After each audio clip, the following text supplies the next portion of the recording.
어느덧 대림절 셋째 주일을 맞이합니다. 주변의 성탄의 분위기가 물씬 풍겨납니까? 예, 그렇게 생각하시는 분도 있으시고, 겉모양만 성탄의 분위기고 성탄이 과연 우리에게 의미가 있나, 이런 분들도 많이 있는 것 같습니다. 왜냐하면 성탄의 분위기는 물씬 풍기긴 하지만 그 안에 예수님의 모습이, 예수님의 말씀이, 또 예수님이 이 땅에 오신 의미가 머릿속으로 생각나야 되고 느껴져야 되는데, 추리는 많고 번쩍거리는 불빛은 많은데, 예수님의 말씀과 예수님의 이 구원의 이 계획이 과연 우리들 마음속에 얼마나 많이 다가와 있느냐, 이런 질문을 해보면은 그렇게 많지 않은 그러한 시대입니다. 그런 의미에서 오늘 우리 성가대 찬양대의 찬양, 주 예수보다 더 귀한 분은 없네, 이 찬양은 너무나도 은혜스러운 의미 있는 찬양이라고 생각이 됩니다. 우리 찬양대에서 크게 다시 한번 박수 한번 주시면 감사하겠습니다. 그렇습니다. 오늘날은 물질 문명이 너무나도 발달된 그런 시대이기 때문에 불신의 시대라고 얘기합니다. 명예와 물질이 가장 소중하게 여겨지는 그러한 때이기 때문에 그 신의 이름을 만몬신이라고 해서 만몬의 시대라고 이야기를 합니다. 인간의 마음속에는 그거를 추구하기 때문에 욕망의 시대라고 표현을 합니다. 그러한 시대에 하나님께서는 심판하시려고 하시다가 인간을 구원하시기 위해서 당신의 아들 예수 그리스도를 보내주셨습니다. 놀라우신 하나님의 은혜이지요. 뿐만이 아니라 그러한 일들을 약속을 통해서 성취시킨 사건으로 연결시키셨고, 다시 오시겠다 말씀을 하시면서 우리들에게 성탄의 기쁨의 은총의 말씀을 주셨습니다. 성탄절 이제 얼마 안 남았죠. 이 기간 동안 성탄의 은혜가, 주님의 오심의 은혜가 그 어떠한 추리 불빛보다도 더 크게 역사하시고 함께 하시기를 주님의 이름으로 축복합니다. 오늘 말씀도 누가복음 1장 55절 말씀 보면은 이 땅에 하나님의 약속이 성취된다라고 하는 그 말씀을 믿고, 이 마리아가 나도 그 성취를 보았다 고백하면서 예수님을 성령으로 잉태한 것을 받아들이고 하나님을 찬미하는 내용이 나와 있습니다. 아브라함도 약속을 믿고 그 약속이 성취된 것을 보았는데, 나도 하나님의 약속이 성취된 것을 믿고, 내가 믿기는 어렵지만 받아들이기는 어렵지만 하나님을 내가 찬미합니다. 이러한 고백의 말씀이 오늘 누가복음 1장에 나와 있는 말씀입니다. 첫 번째로 읽은 사무엘상 2장 6절도 마찬가지입니다. 한나라고 하는 여인,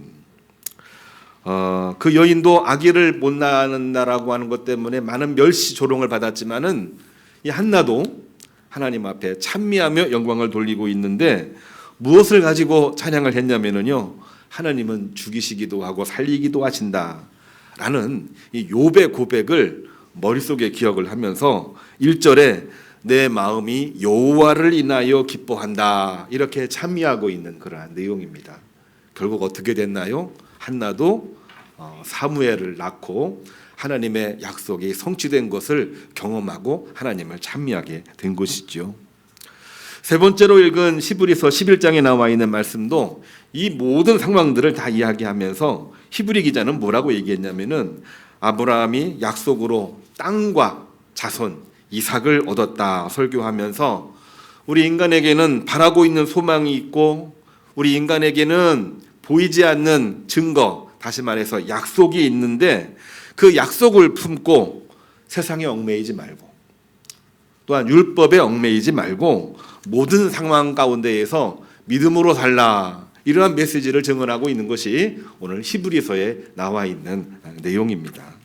다시 말해서 우리들 안에는 하나님의 약속이 살아있다고 하는 것을 기억을 하고 살고 있는 사람 소개하고 있고, 그러한 믿음으로 사는 것이 진짜 믿음이다, 이렇게 말씀을 주시고 있는 것입니다.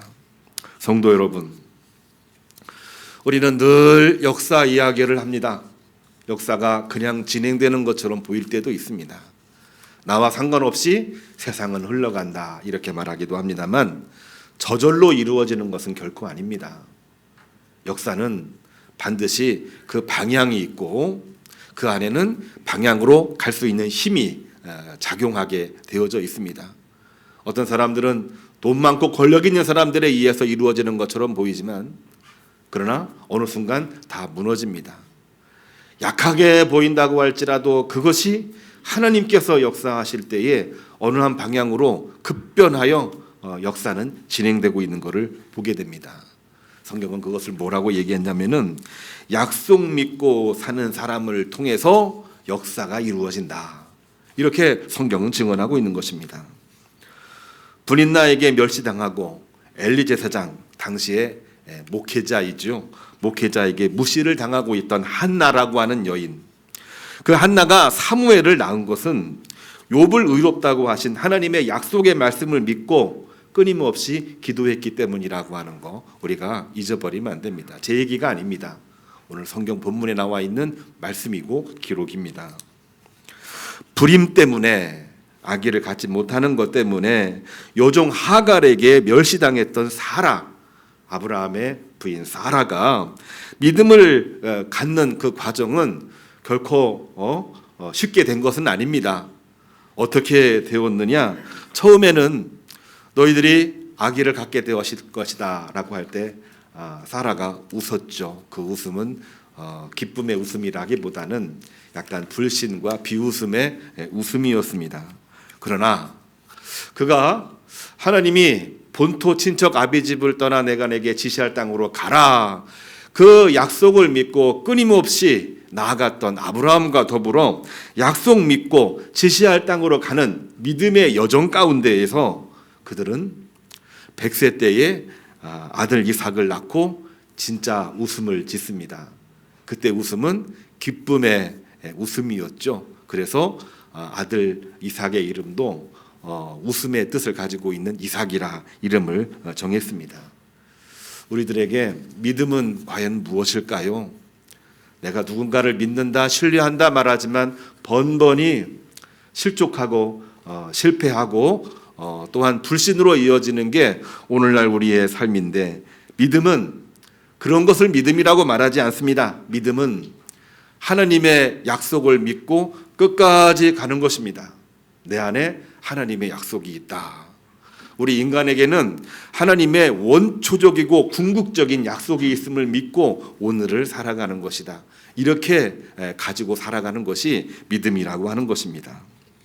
약속을 믿고 오늘을 사는 것이 얼마나 중요한 것인가를 말씀해주고 있는 내용이 오늘 누가복음에 나와 있는 두 여인의 만남입니다. 우리가 지난주 말씀을 통해서 사가랴의 부인 엘리사벳을 이야기했고 요셉의 부인 마리아에 대해서 이야기를 했는데, 이 엘리사벳과 이 마리아가 오늘 만나고 있는 그러한 장면입니다. 한 명은 나이가 많아서 임신할 수 없는 엘리사벳인데 그가 세례 요한을 잉태한 것입니다. 잉태할 수 없는 사람이 잉태를 한 거예요. 얼마나 놀라운 일입니까? 또 한 명은 아기를 낳아서는 안 되는 처녀의 몸이었던 마리아입니다. 그가 성령으로 예수님을 잉태한 것입니다. 이 두 종류의 사람이 지금 만난 거예요. 둘 다 불가능한 일이고 해서는 안 되는 일들인데, 해서는 안 되고 불가능한 그러한 가운데에서도 하나님께서는 이 두 사람을 만나게 하셨습니다. 그리고 지극히 연약한 사람이었고 뭘 한다고 하더라도 할 수가 없는 그러한 사람이었는데 하나님께서는 그들을 만나게 하셨고 하나님 말씀으로 하나가 되게 하셨고 위로하게 하셨고 힘을 얻게 하셨고, 그로 말미암아 이 땅에 세례 요한이 태어나고 예수님이 오시게 됨으로 말미암아 이 땅에 복음을 증거하고 구원의 역사를 펼쳐가는 두 명의 주인공의 어머니가 되게 하신 것을 우리는 꼭 기억을 해야만 되겠습니다. 오늘날 우리는 코로나를 지나고 정치, 경제 모든 부분에 있어서 혼란을 겪고 있습니다. 단순하게 금리를 올리니까 경제가 파동을 일으키고 있잖아요. 내년도에는 금리를 또 내린답니다. 내리면 좋을 거라고 생각을 하지만 사실 내리게 되면은 정반대의 일들이 또 막 벌어지게 되니까 여기저기 파산하는 사람들이 많이 발생하게 되는 곳이 지금의 때입니다. 오늘날 좌절, 절망, 실패가 너무나도 많은 그러한 때이지요. 자, 그런 경험이 없는 사람이 거의 없을 정도로 모든 사람들이 다 어려움을 가지고 있습니다. 그러나 하나님은 그러한 중에도 역사를 어떻게 만들어가고 계시느냐? 약속을 믿고 오늘을 살고 그 약속을 가지고 믿음으로 한 걸음 한 걸음 나가는 사람을 통하여 구원의 역사를, 생명의 역사를, 아니 새로운 역사를 만들어 가고 계시는 것입니다. 하나님의 원대하신 구원의 역사를 어떻게 펼쳐가고 계시느냐? 우리가 말하기 어렵지요. 그렇지만 오늘 성경을 보시기를 바랍니다. 연약한 두 여인입니다. 오늘 성경을 보십시오.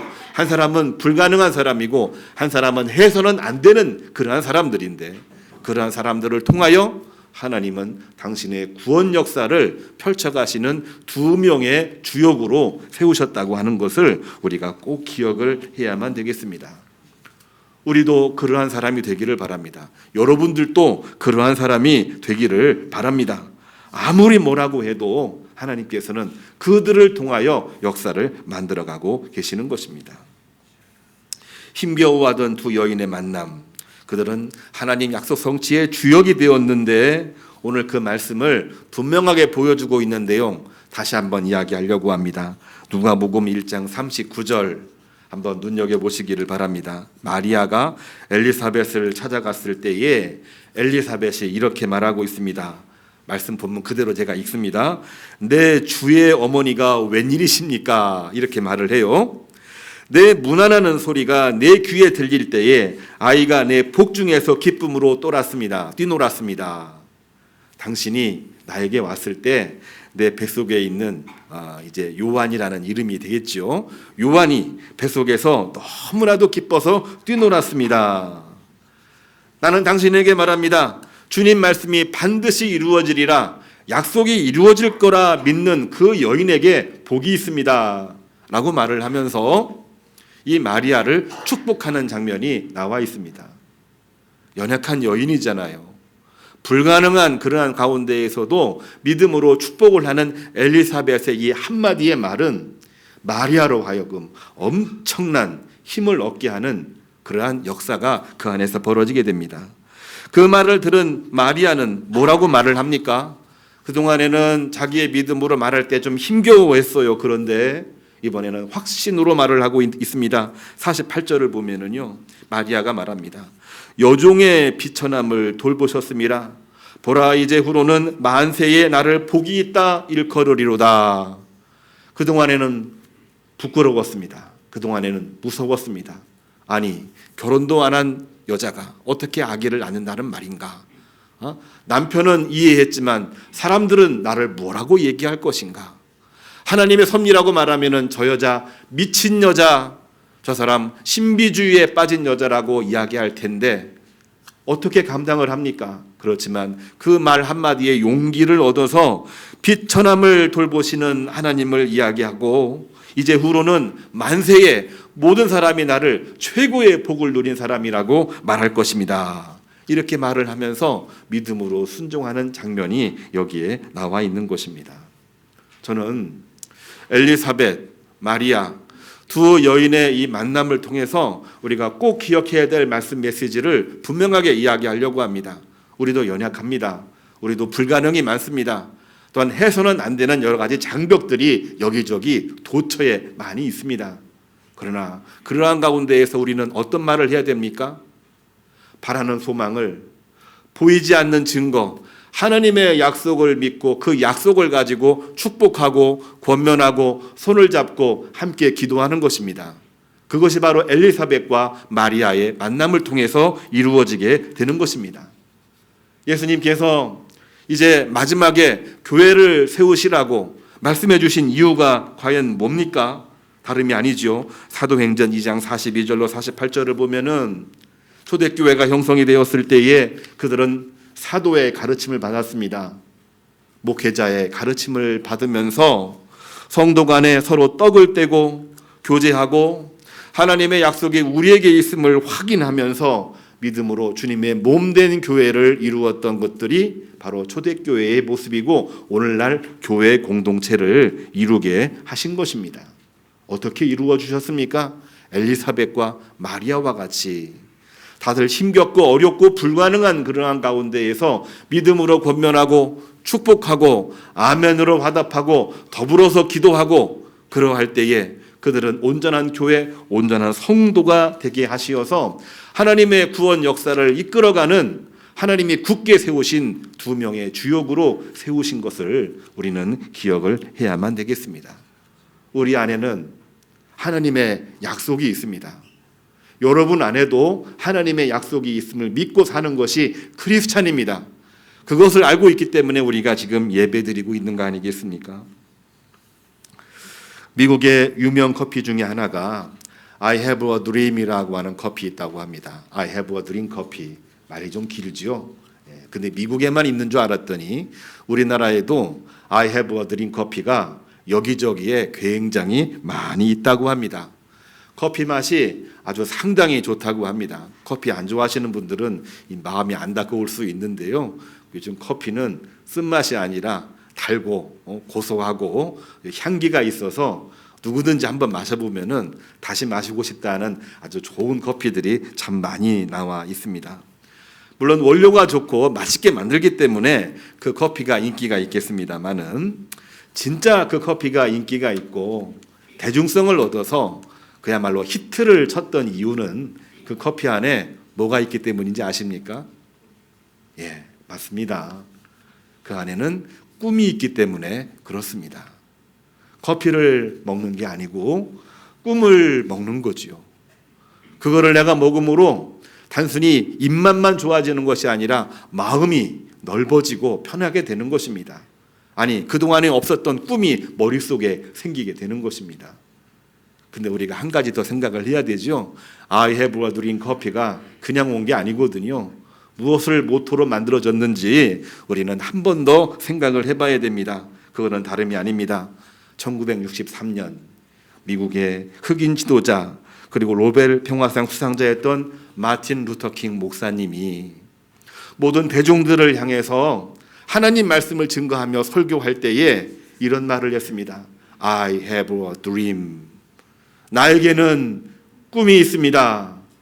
그 꿈은 하나님께서 약속을 주셨고 그 약속이 반드시 이루어질 거라고 하는 꿈이 나에게 있습니다. I have a dream.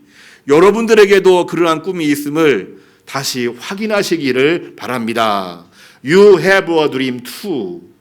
이 메시지가 많은 흑인들을 다시 한번 일어서게 만들었고 흑인뿐만이 아니라 모든 백성들이 마음속에 꿈을 가지게 되었는데 마틴 루터 킹 목사님은 이 꿈을 뭐라고 이야기를 했냐면요. 하나님의 구원 약속이라고 표현을 했습니다. 오늘날 우리가 어떤 마음을 가지고 살아가느냐 굉장히 중요한 것인데요. 오늘 말씀으로 전한 약속을 믿고 살아가는 것이 너무나 중요한 것입니다. 한나도 약속을 믿고 끝까지 믿음으로 견디어냅니다. 마리아도 그 약속을 믿고 엘리사벳도 그 약속을 믿고 믿음 안에서 하나 되어 위로하고 격려하고 하나 되는 가운데에 주님의 역사를 이루게 된 것입니다. 무조건 잘 되라 이렇게 말하는 것을 축복이라고 말하지 않습니다. 그건 그냥 바라는 소망일 뿐이지요. 진짜 축복은 무엇입니까? 축복은요, 다시 한번 말씀을 드립니다. 약속을 믿고 그를 위해서 하나님의 약속이 이루어지기를 간절히 비는 그것을 우리는 축복이라고 이야기를 합니다. 다시 한번 이야기합니다. 축복은요, 하나님의 약속을 믿고 그 약속대로 이루어지기를 간절히 기도하는 것을 축복이라고 말하고 있는 것입니다. 여기 모인 모든 성도들에게 그러한 약속의 축복이 있습니다. 우리 다시 한번 옆에 분들하고 인사를 한번 하면 어떨까요? 당신에게는 하나님의 약속이 있습니다. 나에게도 하나님의 약속이 있습니다. 약속은 반드시 이루어지십니다. 성탄으로 주님이 오셨듯이, 성탄으로 주님이 다시 오셨듯이 예수님은 반드시 다시 오십니다. 그 믿음을 가지고 살아가는 것이 진짜 믿음이고, 그것이 바로 오늘날 우리가 가져야 되는 매우 중요한 신앙 고백이라고 하는 것입니다. 제 이야기가 아니에요. 오늘 성경 바울이라고 하는 사도도 빌립보 교회에 보낸 편지를 보니까 이런 표현이 나와 있어요. 빌립보서 1장 8절에 내가 여러분들을 사랑하는데 그냥 사랑하는 게 아닙니다. 내가 여러분들을 사랑하지만 나는 그리스도의 심장을 가지고 여러분들을 사랑합니다. 그렇게 표현을 했습니다. 그리스도의 심장, 내 심장이 아니에요. 내 심장은 지치다가 어느 순간에는 멈춰질 그러한 심장입니다. 그렇지만 내가 그리스도의 심장을 가지고 여러분들을 사랑합니다. 그 증인이 바로 하나님이십니다. 이렇게 축복했던 장면이 나와 있습니다. 오늘날 우리가 수많은 일들을 보면서 마음 상할 때가 너무나도 많이 있는데, 마음이 상하다 보면은 내가 원하지 않는 말도 하고 행동도 할 때가 참 많이 있어요. 누군가를 축복한다고 하는 것은 내가 그냥 좋아서 하고 싶은 때 축복하고, 내가 별로 안 좋아서 축복하고 싶어도 하고 싶지 않은 그러한 마음을 우리는 축복이라고 말하지 않습니다. 나는 여러 가지로 연약하지만, 부족하지만, 서운하지만, 그리고 불편하지만 어떤 마음으로요? 그리스도의 심장으로 축복하고 기도하는 것을 성경이 말하고 있는 축복이라고 말하고 있는 것입니다. 하늘의 복을 가지고 축복하는 것을 진짜 축복이라고 말하고 있는 것입니다. 이것이 바로 약속 있는 믿음이었습니다. 한나에게도, 엘리사벳에게도, 마리아에게도. 그래서 하나님이 크게 쓰시는 두 주역으로 만들게 된 것입니다. 약속 있는 믿음은 흔들리지 않습니다. 연약하게 보이지만 다시 일어섭니다. 불가능처럼 보이지만 가능하게 됩니다. 하나님의 강권하심으로 가능하게 하심을 믿는 것이 진짜 믿음이 되는 것입니다. 한나가 사무엘상 2장 2절을 보면은 이렇게 한 번 더 고백을 하고 있습니다. 하나님의 약속을 믿고 이제는 내가 교만한 말을 하지 않을 것이며 오만한 말을 내 입에서 말하지 않을 것입니다. 우리가 브릿나에게 멸시당했고 힘들어했던 이야기를 너무 잘 알고 있잖아요. 한나가 어떻게 대응했는지 말씀을 한번 살펴보시기를 바랍니다. 그래 하면서 막 싸우고 막말하고 그렇게 한 기록은 없습니다. 힘들어했고 어려워했지만 그것으로 끝난 것이 아니었습니다. 끊임없이 어떻게 했느냐, 약속을 믿고 성전에 가서 하나님 앞에 예배하고 기도하는 그러한 마음을 가졌습니다. 물론 성전에서도 엘리자 사장에게 너는 와가지고 왜 잠이나 자고 있느냐 이렇게 무시당했어요. 기도하고 있는데 뭐 술에 취했느냐 이런 얘기까지 들었습니다. 그럼에도 불구하고 끊임없이 약속을 믿고 기도할 때에 하나님은 이 한나를 통해서 사무엘을 낳게 하셨고, 사무엘을 통해서 사사시대 불신앙의 시대를 이제는 왕국시대로 크게 성장을 시키는 역사를 만들어냈던 것이 하나님의 역사인 것입니다. 그렇습니다. 오늘 대림절 셋째 주일인데요, 우리가 성탄을 맞이하면서 수없이 많은 이 성탄의 분위기 이런 것들도 있지만은 그 안에 살아있는 예수님의 말씀, 구원, 그리고 하나님의 약속, 그리고 약속의 성취, 이걸 우리 마음속에 담으시고 우리가 처한 모든 현실 속에서 어려운 일이 있거나 서운한 일이 있거나 아니면은 감당하지 못할 수많은 일이 있을 때에 하나님의 약속을 믿고 다 떨쳐내시고 분연히 일어서시고, 그리고 하나님의 뜻이 이루어지고 우리 모든 마음의 소원이 다 성취되기를 주님의 이름으로 축복합니다. 네, 기도하겠습니다. 우리 찬송 주기도송 함께 부르겠습니다.